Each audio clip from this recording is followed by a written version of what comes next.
Halo, selamat pagi, salam sehat.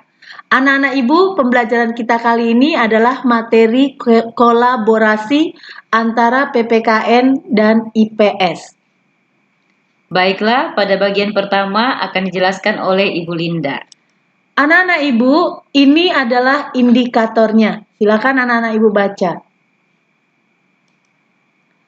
Secara resmi, persiapan kemerdekaan Indonesia dilakukan oleh BPUPKI atau Badan Penyelidik Usaha-Usaha Kemerdekaan Indonesia atau BPUPKI dan Panitia Persiapan Kemerdekaan Indonesia PPKI. Selama berdiri BPUPKI mengadakan 2 kali sidang, yaitu sidang resmi pertama dan sidang resmi kedua. Pada sidang resmi pertama berlangsung dari tanggal 29 Mei sampai 1 Juni 1945. Pada masa sidang resmi pertama ini dibahas dasar negara. Masa sidang pertama BPUPKI ini dikenang dengan sebutan detik-detik lahirnya Pancasila. Sidang resmi kedua berlangsung tanggal 10 sampai 17 Juli 1945. Sidang ini membahas bentuk negara, wilayah negara, kewarganegaraan, rancangan undang-undang dasar, ekonomi dan keuangan, pembelaan negara, pendidikan dan pengajaran. 11 Agustus 1945, Jenderal Terauchi mengumumkan bahwa Indonesia akan diberi kemerdekaan pada tanggal 24 Agustus 1945. Pada tanggal 14 Agustus 1945, Jepang menyerah tanpa syarat kepada sekutu. Lalu, pada tanggal 15 Agustus 1945, para pemuda Indonesia mendengar kekalahan Jepang dari radio BBC. Selanjutnya, anak-anak Ibu, kita akan membahas tentang peristiwa Rengas Dengklok. Latar belakangnya adalah ada perbedaan antara golongan tua dengan golongan muda. Pendapat golongan tua dikatakan bahwa pelaksanaan proklamasi bekerja sama dengan pemerintah Jepang. Untuk apa? Untuk menghindari pertumpahan darah. Tetapi pendapat golongan muda, proklamasi dilaksanakan dengan kekuatan sendiri tanpa bantuan Jepang. Anak-anak Ibu, ini peta Rengas Dengklok. Perumusan teks proklamasi. Ini diadakan di rumah Laksamana Maeda dengan alasan karena Laksamana Maeda mendukung perjuangan bangsa Indonesia. Lalu alasan yang kedua, faktor keamanan. Penyusunan teks proklamasi disusun oleh Insinyur Soekarno, Muhammad Hatta, dan Ahmad Subarjo. Pelaksanaan proklamasi. Semula pelaksanaan proklamasi akan diadakan di lapangan Ikada, tapi kemudian dibatalkan karena sudah dijaga oleh tentara Jepang. Pembacaan dialihkan ke rumah Insinyur Soekarno di Jalan Pegangsaan Timur 56 Jakarta. Lalu dibacakanlah teks proklamasi oleh Insinyur Soekarno dan didampingi oleh Muhammad Hatta.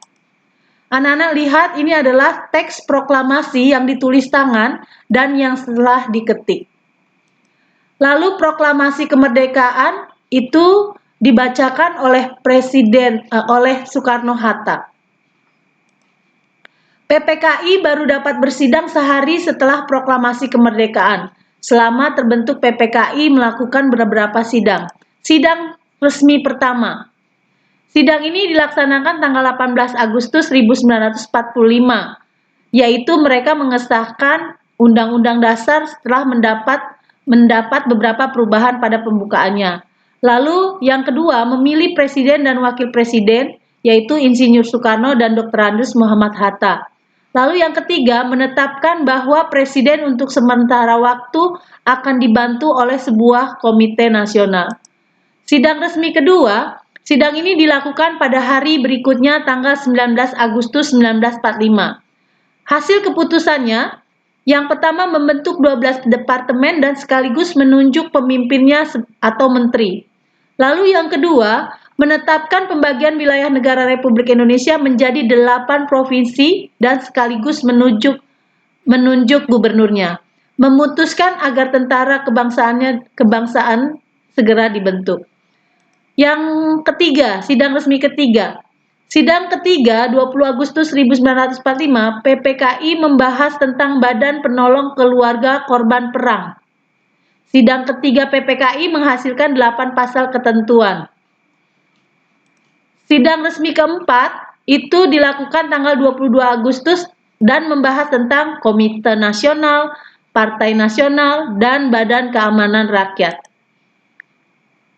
Pada tanggal 23 Agustus 1945, Presiden Soekarno dalam pidatonya menyatakan berdirinya 3 badan baru, yaitu Komite Nasional Indonesia, Partai Nasional Indonesia atau PNI, dan Badan Keamanan Rakyat.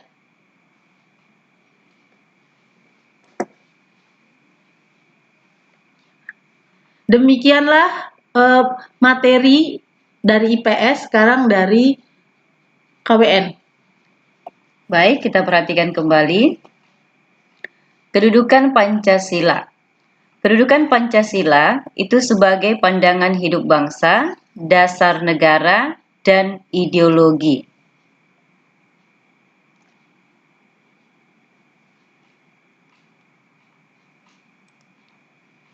Hakikat Pancasila sebagai pandangan hidup.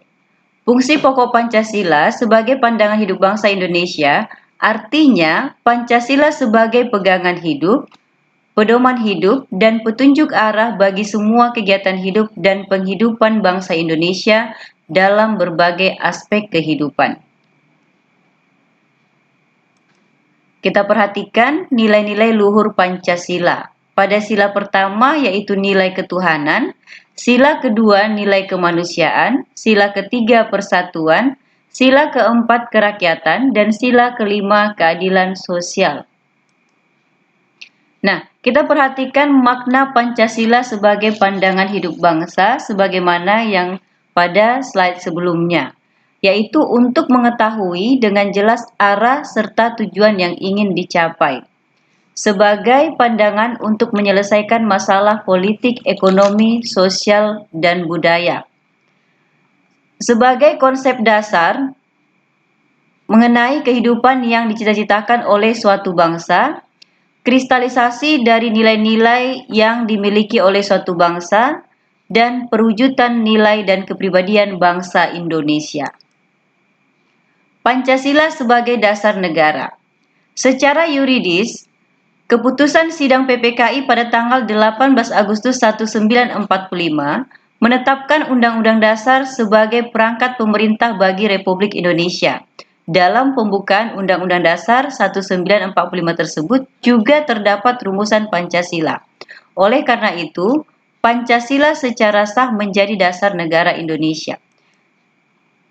Pancasila sebagai ideologi. Pancasila sebagai ideologi terbuka, kita melihat di sini tidak bersifat kaku, kemudian aktual, dinamis, dan antisipatif. Pancasila terbuka terhadap pemikiran-pemikiran atau pandangan baru sesuai dengan perkembangan zaman, tanpa menghilangkan jati diri dan nilai-nilai dasarnya. Demikianlah pertemuan kita hari ini. Tetap semangat dan salam sehat.